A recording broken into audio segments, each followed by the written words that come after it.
So this is the basic design here, and what I wanted was something large enough for these 8 to 10 inch fish to swim around in, but not as heavy as some of those round barrels, which are tall and they put a lot of weight on the back of the boat.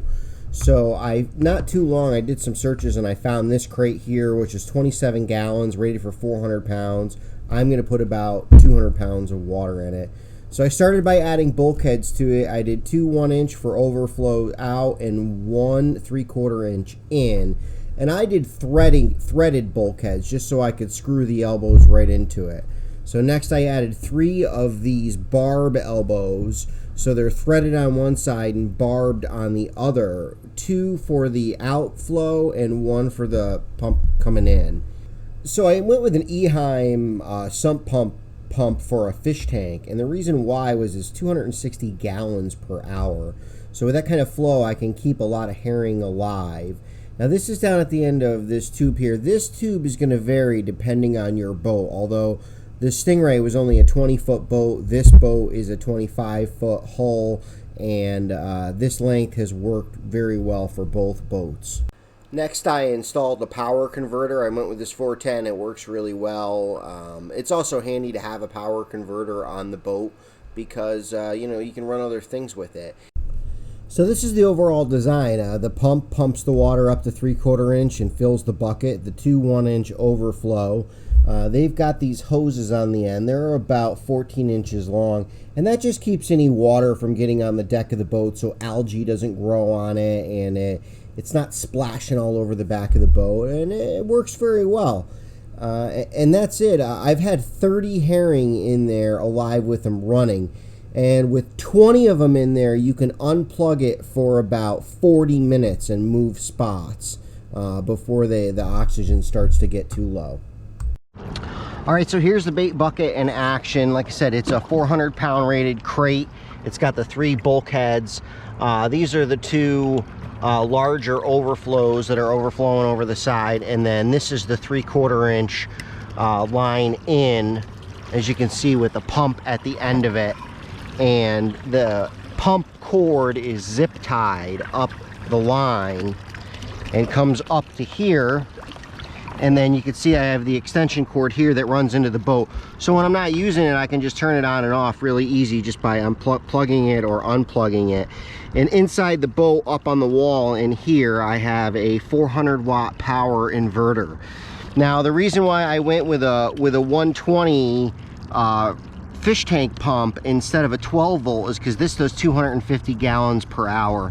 As you can see, we've got about a dozen in there right now, no problem. I've had about 30 in there. You can have 30 live. Actually, there's more than a dozen in there. There's probably almost 20, and they've been in there for a while, and you can see they're perfectly alert. I've had 30 in there. The biggest issue with this system is when you're on plane, obviously, it won't work because it pumps, out of the water like that.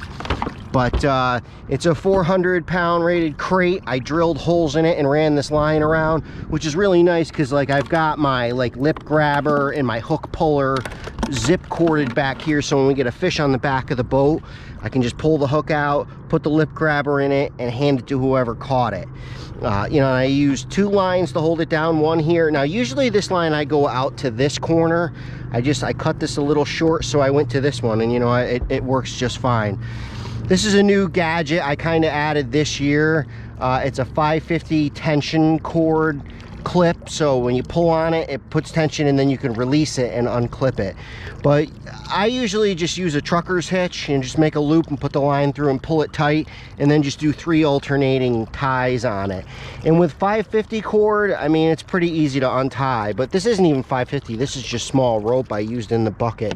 So any small rope will work. I've had it back here going fast. It's not an issue. It's not a problem. At absolute full speed, it will pull some water off the top if you don't have the top on it. But I've been using this thing for 5 years, for 5 seasons. You can tell the top is all faded. It's up in the cabin right now. But it works really well. That's my little add-on bait bucket that I designed, and I've been using it for 5 seasons now, and it's been going strong. I've had it on 2 different boats. I had it on a 20-foot Stingray. It used to sit on the back deck of the boat, you know, and now I've got it on this boat. It sits back here. So it's a nice little design. I think it came in at under 200 bucks. And if you go with a 12-volt pump, then you don't need the power converter, but it's 250 liters. Don't let them trick you. 250 liters. So it's a lot less. That's a lot less volume through the tank. And so you do get into keeping them alive. So I find that the 120 version with a 400 watt power converter works really well. And now if I want to run a drill, like I drilled these rod holders here, and you know, it's nice to have a power converter on your boat. You can plug phones in. On our smaller boat, we used to plug our phones into it all the time. Now it's kind of in this hatch here. I charge the drone batteries with it. It's nice to have a 120 outlet sometimes. So there it is. That's the bait take. That's how it works. 5 seasons now. It's been working for me. Thanks for joining us on Reel Adventures. If you enjoyed the content, don't forget to like and subscribe if you haven't already. We'll see you next time on Reel Adventures.